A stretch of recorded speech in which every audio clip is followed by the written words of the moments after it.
Hello everyone. आज का हमारा टॉपिक है इंजीनियरिंग ड्राइंग 107 सब्जेक्ट का कोनिक सेक्शंस। कोनिक सेक्शन क्या होते हैं? जब किसी राइट सर्कुलर कोन को एक्सिस के सापेक्ष अलग अलग पोजीशन पे कट किया जाता है तब जो आकृति हमें मिलती है वह कोनिक्स कहलाती है। डेफिनेशन देखते हैं। The section obtain by the intersection of A right circular cone by a plane in different position relative to the axis of cone are called conics. Right circular cone को section plane के द्वारा अलग अलग position में axis के सापेक्ष cut करने पर जो आकृति मिलती है वह कोनिक्स कहलाती है। यहाँ डायग्राम में एक राइट सर्कुलर कोन दिया हुआ है। ये इसकी जनरेटर्स है, ये एपेक्स है और ये कोन का एक्सिस है। यदि सेक्शन प्लेन की पोजीशन इस तरीके से रखी जाती है तब कोन को कट करने पर जो आकृति हमें मिलेगी वह सर्किल कहलाएगी।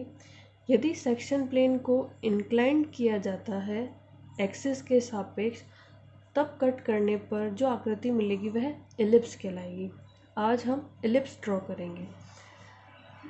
When the section plane is inclined to the axis and cut all the generators on one side of apex, the section is an ellipse.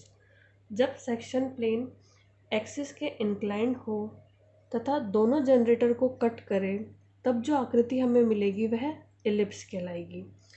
अब हम कोनिक के बारे में पढ़ते हैं। हमें पढ़ेंगे the conic may be defined as the locus of a point moving in a plane in such a way that the ratio of its distance from a fixed point and a fixed straight line is always constant. Conic किसी बिंदु का बिंदुपथ है जो plane में move कर रहा है इस तरीके से कि रेशो फिक्स पॉइंट और फिक्स स्ट्रेट लाइन का जो रेशो है वह कांस्टेंट है। यह फिक्स पॉइंट फोकस कहलाता है तथा फिक्स लाइन डायरेक्ट्रिक्स कहलाती है। इस तरीके से इसेंट्रिसिटी क्या हुई? Distance of the point from the focus to the distance of point from directrix. E is less than 1 for ellipse. Ellipse के लिए इसेंट्रिसिटी का मान 1 से कम होता है। E is equal to 1 for parabola. Parabola के लिए 1 के बराबर होता है। और e is greater than 1 for hyperbola. E का मान हाइपरबोला के लिए 1 से ज़्यादा होता है। अब हम एलिप्स ड्रॉ करेंगे ओब्लॉन्ग मेथड या रेक्टेंगल मेथड के द्वारा। सबसे पहले क्वेश्चन में हमें मेजर और माइनर एक्सिस गिवन होगी। हम यहाँ मेजर एक्सिस ड्रॉ करते हैं।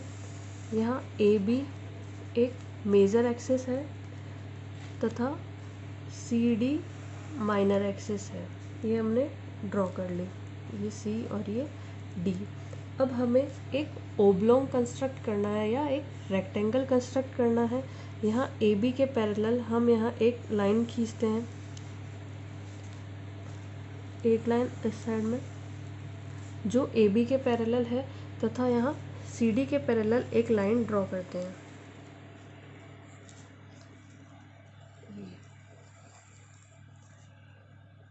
अब हमारा ई एफ जी एच एक ओब्लॉन्ग कंस्ट्रक्ट हो गया। यहाँ A B C D minor axis major और माइनर एक्सिस है जो एक दूसरे को ओ पर इंटरसेक्ट करती है। अब हमें इस एक्सिस इस सेमी मेजर एक्सिस के इक्वल पार्ट करने हैं। जैसे 4 इक्वल पार्ट कर लिए हमने।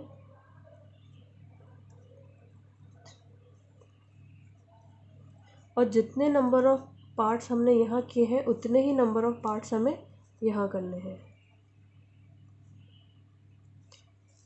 ये 1 डैश, ये 2 डैश और ये 3 डैश। अब हमें सी पॉइंट से इन पार्ट्स को मिला देना है।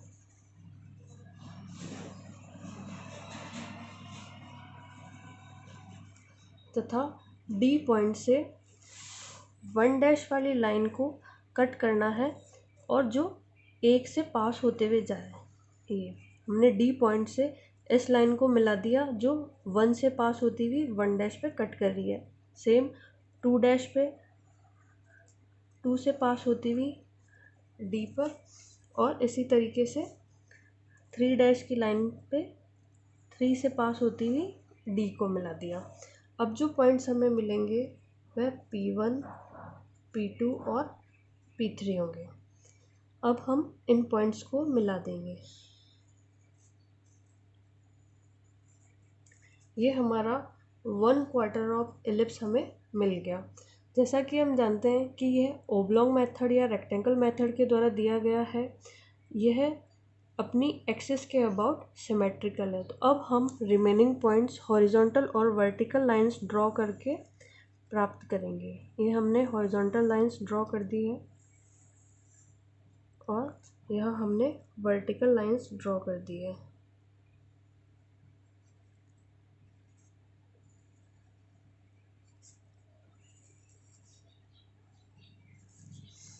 अब इस पॉइंट को P3 y को हमें मेज़र करना है। यहाँ से यहाँ तक की डिस्टेंस हमें मेज़र करनी है डिवाइडर के द्वारा, और यहाँ से यहाँ तक एक पॉइंट मार्क कर देना है।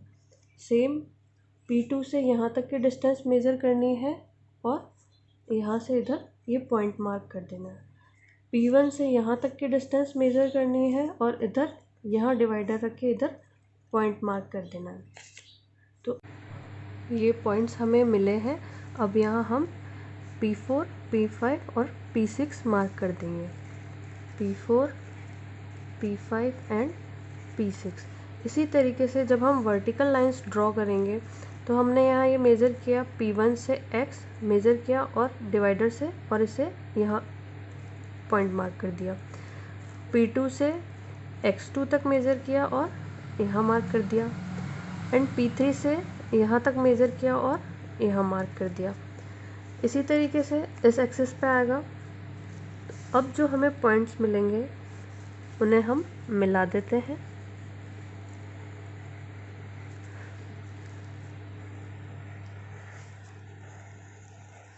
इसी तरीके से हमें यहाँ 3 पॉइंट्स मिल जाएंगे हॉरिजॉन्टल और वर्टिकल्स लाइन ड्रॉ करने पर। तो हम यहाँ वर्टिकल लाइंस ड्रॉ कर लेते हैं और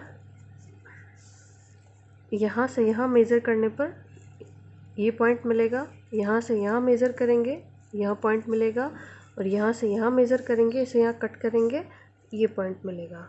अब हम इन्हें जॉइन कर देते हैं। ये 6, 7, P8, P9, P10, P11 and P12। ये हमें एक एलिप्स ड्रॉ कर दिया है ऑब्लॉन्ग मेथड से।